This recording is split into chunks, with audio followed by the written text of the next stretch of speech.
Hey, Jeff Munn, Creating Extraordinary Futures. And this week I want to reflect on some things. We're going into September, we're going into the fall. It's kind of that back to school mentality.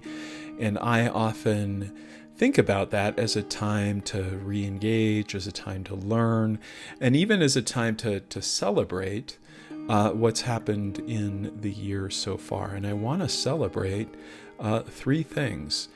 Three of my clients have had exits this year. Now, the combined enterprise value of these three exits is a little more than $400 million.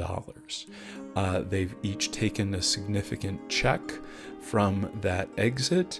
And what I was reflecting on, so first, celebration, kudos to all three of them.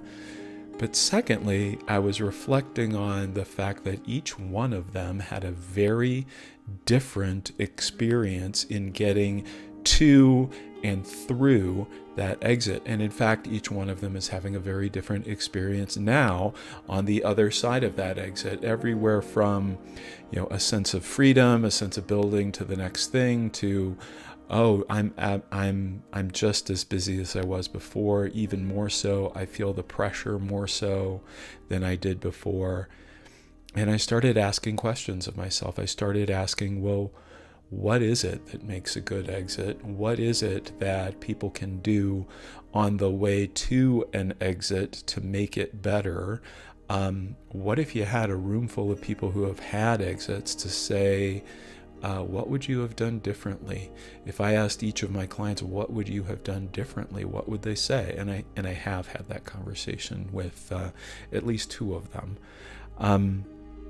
And so I started thinking that this might be a good basis for an event that I am going to have on September 17th. It is a virtual event. It will be at noon Eastern time on Zoom. And if you want to participate, you need to meet a couple criteria. One, you have to be a founder who is likely within 2 to 3 years of an exit. You're definitely moving that way. That's your goal. Second, I want to talk to everyone who's going to be in that virtual room live. I will distribute a recording after the fact with anything, any sensitive information stripped out. But for you to be live in a room full of founders like you and panelists, who I will tell you about in just a minute, I want to make sure I understand what you're after, what your expectations are, what your concerns are. I want to make this event as valuable as I can for you. And so let me tell you about the panelists.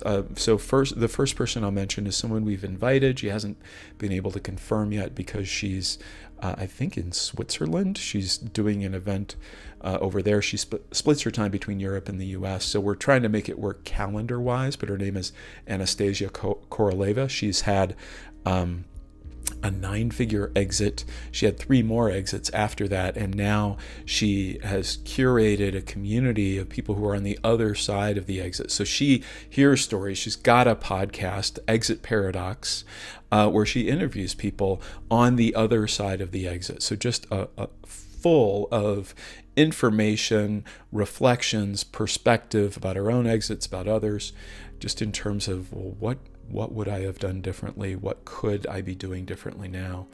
The second person, Townsend Wardlaw, who had, the way he put it, a less than glamorous exit of his own, and now has advised more than 3 dozen founders in getting to their own exits. Greg Head, who had his own SaaS exit. I think he describes it as having had 1.5 exits. I'll let him share the details if you're interested in that.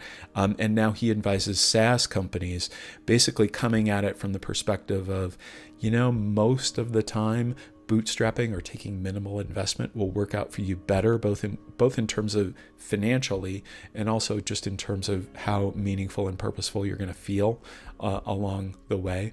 And finally, Michael McAllister. Now, Michael had a pretty life-changing exit earlier this year, and now he's immediately on the other side of that, trying to figure out, okay, now that I'm no longer a founder, now that I'm no longer running this company, what does life look for me and look like for me, and how do I help others find their path And how do I do things not because of the money, which was a driver for a long time, but because they fill me with meaning and purpose, and I feel like I'm giving back. And so if you want to be in the room with virtual founders like that, I will be moderating this panel. I'll be sharing my own experiences for my own clients. It's going to be an open-ended conversation. You can ask anything you want. And I hope that if you are in the mix of the people that we're targeting for this, that you'll join us. Reach out to me, send a DM, send an email. Let's have a conversation. Let's get you in that room.